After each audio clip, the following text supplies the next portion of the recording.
Alright. So this is going to be kind of like my first motovlog with the setup I'm using. Ooh, gravel.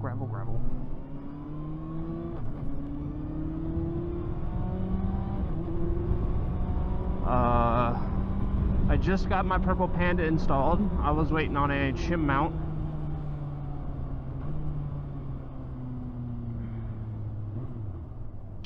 And I am using a Zoom H4n Pro for audio. Hopefully it's going to come out with some nice external audio. We'll see. But yeah, so this is my first like actual moto vlog setup, and I'm on the 2023 ZX 6R. Really like this bike. I actually just came off of a 2017 CBR 600RR. I think my only gripe with it is just how light the throttle is. Compared to the actual like throttle cable that the CBR had, it felt like there was actual resistance.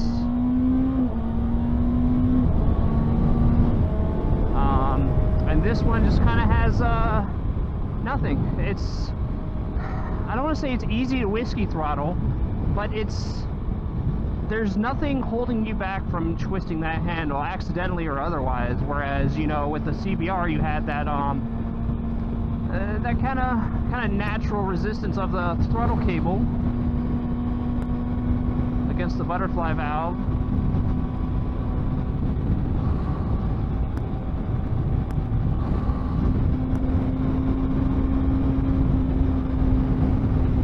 So I can close up some of this stuff. A little bit of wind noise. Hopefully it's not too bad.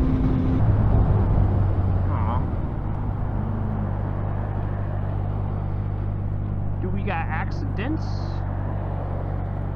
What is my footage?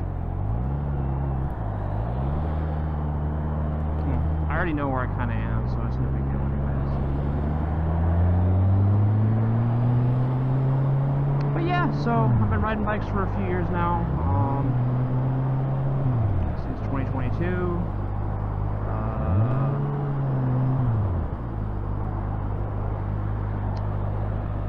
Probably since high school, back in 16. I've been riding for a good little bit. I started off on a Kawasaki V-Star 650. It was a V-twin 5-speed, and that was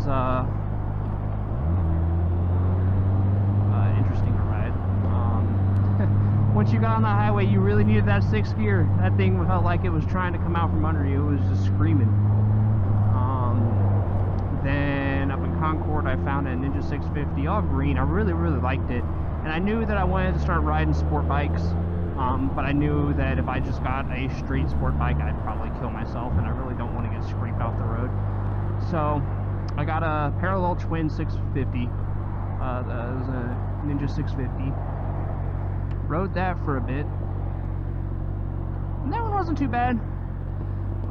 Being a dumb kid at the time, I ruined the ergonomics on it. And got sport bars. I was like, I want it to be sporty, man. I want it to look fast. I want it to look rad, you know. And I changed out the grips for some green grips, you know, all that jazz. You know, kind of ricing up a little bit. And that was okay.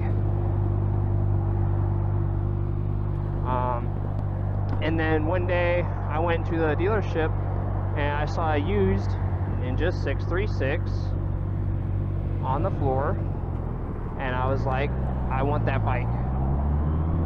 I really want that bike. But of course, I had something going on with my credit at the time, and I was in and out there for about 2 weeks, and then one day I walk in, and they're like, we have a surprise for you. I'm like, oh really? You know, I mean thinking, oh cool, I got approved. You know, first vehicle I was gonna finance completely in my name. My dad helped me out for the first two. The first bike was his that, you know, I got as a hand-me-down. I inherited that. And a 650 he co-signed for it. And so this was gonna be like the first like all me bike. And so I was super excited. I was like, you know what, awesome. I'm gonna get this CBR, or not CBR, I'm sorry, the Ninja 636. This is gonna be radical. And they point to a brand new 2017 CBR, had just been taken out of the crate, haven't even had fluids run through her yet. And they're like, yeah, this is your bike. I look at them, I'm like, I can afford that. Are you crazy? So they were like, actually you can. I'll kind of find out later on, you know, the APR was trash, but I was a kid and it was going to be the first thing I was going to finance ever in my name. And so I was super excited. So I got that. And then about 2 days later on a Thursday, I had about 175 miles on the bike. I rode that bike religiously already. And I hit the biggest buck I've ever seen in my life, going about 45 into 35, you know, I wasn't going too fast. I tore up the whole front end, front cowl was smashed. I guess what would you call it, the mud guard on top of the front tire was smashed. I didn't lay the bike down, luckily. But what ended up happening was the brake lines for the front tire are mounted to that mud guard. And I need to get off the highway, this is stupid. And lo and behold, what ends up happening is the brakes get all locked up because those brake lines got caught between the front tire and the forks. And they get mauled up, something awful. I take it into the dealership. You know, the one I just got the bike from, I'm like, hey, blah, blah, blah. Actually, I probably shouldn't say that. I shouldn't say what they just looked out for me. I'll say that. Just in case, you know, someone's watching or whatever. It wasn't exactly like on the books, off the books type deal. But let's just say they really helped me out when they didn't have to. So I will never take my bike anywhere else other than them for anything major. I won't. They're good people. This is not the video I expected at all. This is not the video I wanted to make for you guys. Oh.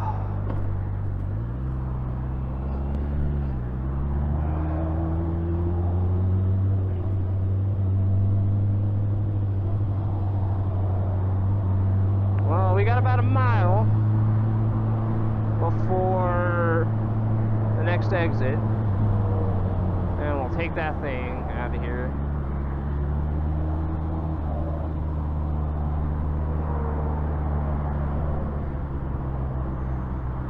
There has to be some type of major accident up here or something.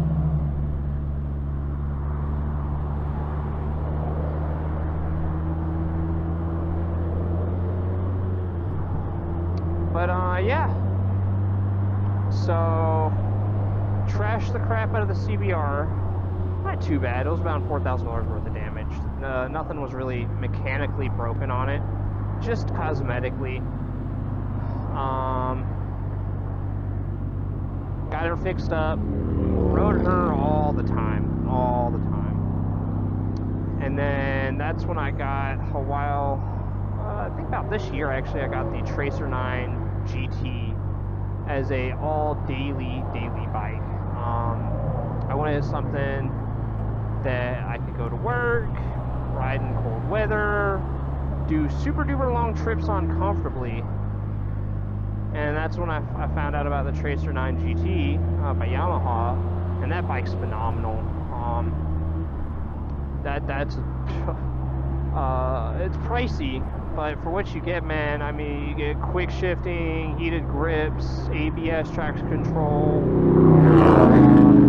all of this extra technology that, you know, I never had on the CBR. The CBR didn't even come with ABS. All I had was a electronic steering dampener, a pneumatic steering dampener, and that's about it. Which was another thing I really liked about that bike, was I felt really in tune with that bike compared to this thing that has all this technology on it. You know, and like I said before, the biggest thing is this electronic throttle. There's no throttle cable. This is all fly-by-wire.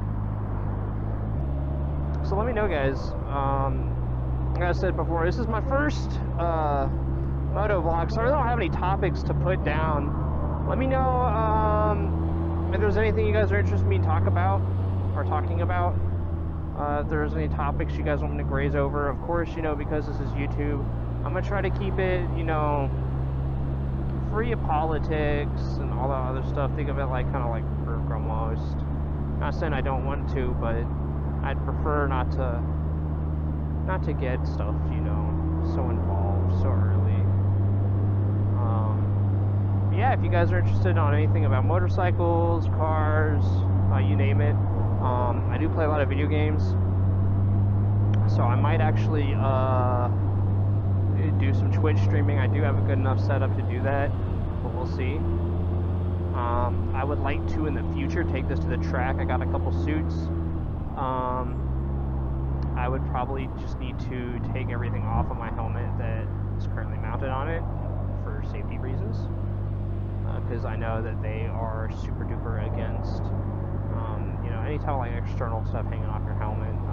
The motorcycle, I'm not sure. So yeah, rode a few different types of bikes in my day. My pa was always a big Harley guy. I'm sorry, dudes. I don't understand the whole Harley thing. It's just not, you know, blah blah blah blah blah blah blah blah blah. Like, you know, to each their own, right? I'm not gonna harp on you for it, but I've always liked the smoothness of a inline four, a little more than a V twin. Just speaking of which, apparently, speaking of new bikes, I don't know why I just remember this. Was it Kawasaki? Who's getting ready to release some new electric bikes? That's going to be fairly interesting, to say the least. I really don't have any experience on electric vehicles or electric bikes. I mean, I can imagine that you probably get okay-ish range, but dude, those things have to be heavy. I mean, like, heavy. I think that's why you see a lot of, like, cruiser-style electric bikes, but not so much, like, off-road. I mean, you could probably get some of the, they probably get some, like, really skinny, light, you know, off-road bikes, but those things are probably only good for maybe an hour and a half use at that. But yeah, let me know what you guys want to see more of. I know I'm kind of all over the place. It's my natural ADHD kicking in. Let me know if you guys are interested in me seeing like more like scenic stuff. I'm sure you don't want to see this. This is probably 100% not what you want to see. And I don't blame you. This is stupid. We see the Popo lights all the way up here. So, of course, right around when I decide to get off the highway is when we probably are about to hit the accident. If that's the case, I'm going to cover the camera. I don't want to show anything like that on YouTube.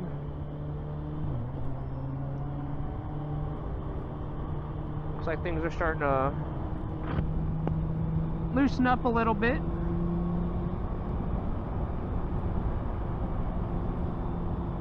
We're going to go ahead and merge.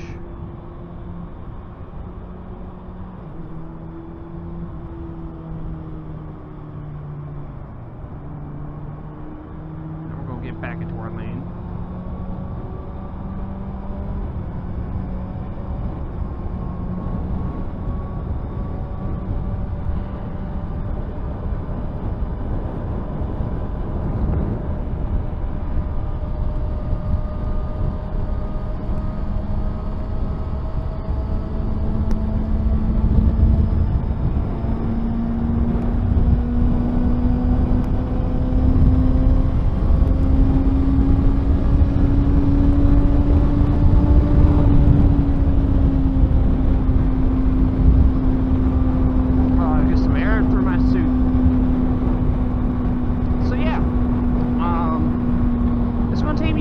videos to really get down this new mic setup and everything. I'm still learning. Obviously, it's like my third video, but I hope to make some higher quality stuff. I plan on, not this video, but the next one, recording some B-roll, and actually doing a little bit more of a voiceover type deal. I would like to get, you know, some better production quality,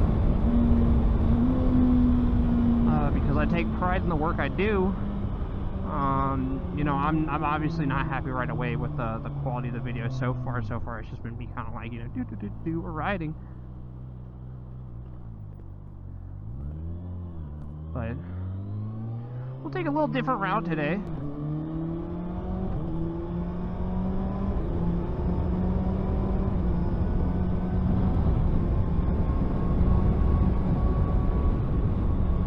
This is actually kind of more towards where I used to live. Take some little scenic routes. That wind noise is pretty bad. So I hope my mic's not picking up too much of that. If it is, you know, we'll figure something out.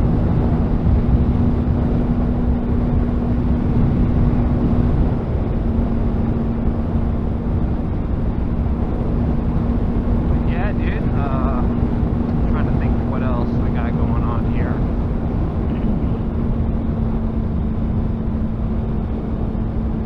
If anybody's in the North Carolina area and wants to ride, let me know. I try to get out on my bike all the time. Actually, you know, funny thing too is, I'm a genius, right? I don't have a car. I got 2 bikes and gear for all types of weather. That's kind of how I've been doing things for a while now.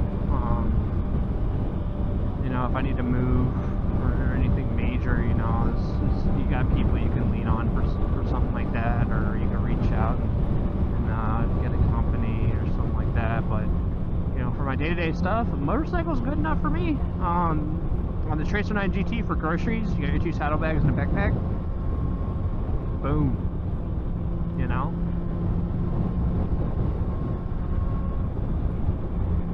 So I'm not too worried about that. We'll see what happens when snow comes. That's going to be a little interesting. Usually snow doesn't start showing until around January-ish. So we'll see about that.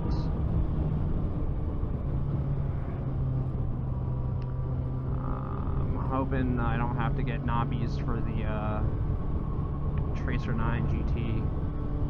I should just say Tracer 9. But we'll see. We'll see. You know, as time goes on. I'm excited to see how all this, you know, new technology and...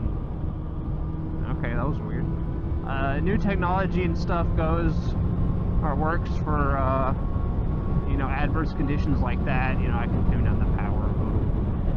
But, they really were hyping up, you know, the traction control, stabilization, all that fun jazz. So, we'll see what happens. I'm really excited to break this thing in, so I can actually start ripping on it. That's another reason why you kind of see me just, you know, not too opposed to, you know, kind of putting along, not really going too crazy. It's because I want this thing to last. You know, this is a new bike. I treated my CBR with care.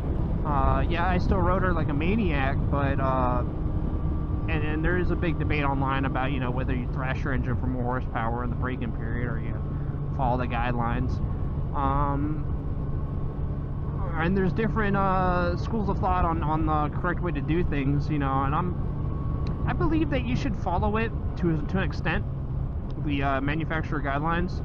I don't think they put them in there as a way to like, oh, well, we can tell you, you know, hit red line 3 times and your engine blew up, so it's under warranty. But I don't think it's for that. You know, I'm sure there's a proper, if I remember correctly, it's like to make sure valves seat properly and all that fun jazz. So you don't have to follow it to a T, just simply because I think for the first like 400 miles, it said to keep it under 4,000 RPM, which I'm going 50 miles per hour in 6th gear, and I'm hitting about 45, 500, or 5K RPMs.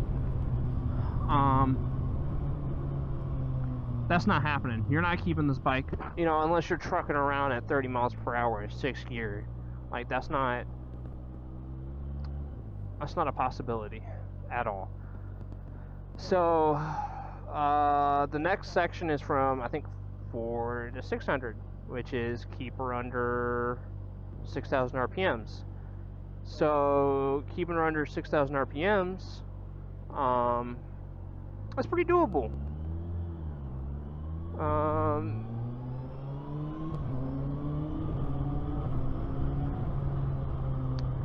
So we'll see what happens. I'm excited. I really do want to start ripping on this thing. The CBR had, I believe, 114 horsepower.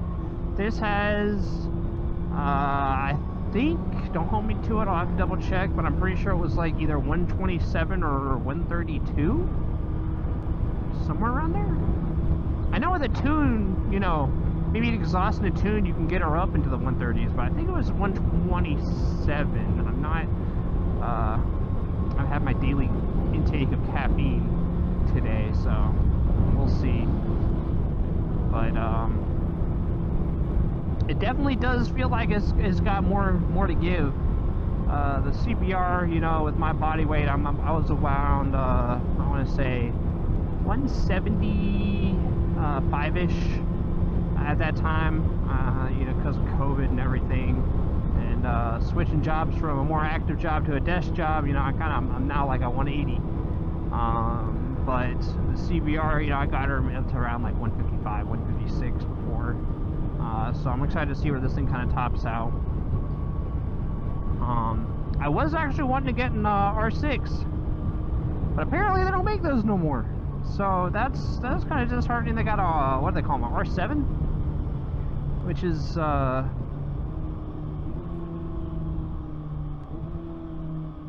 interesting. It's a parallel twin? 750 doesn't have the top end. It's got good low end. Are you gonna go, dude? Jesus Christ.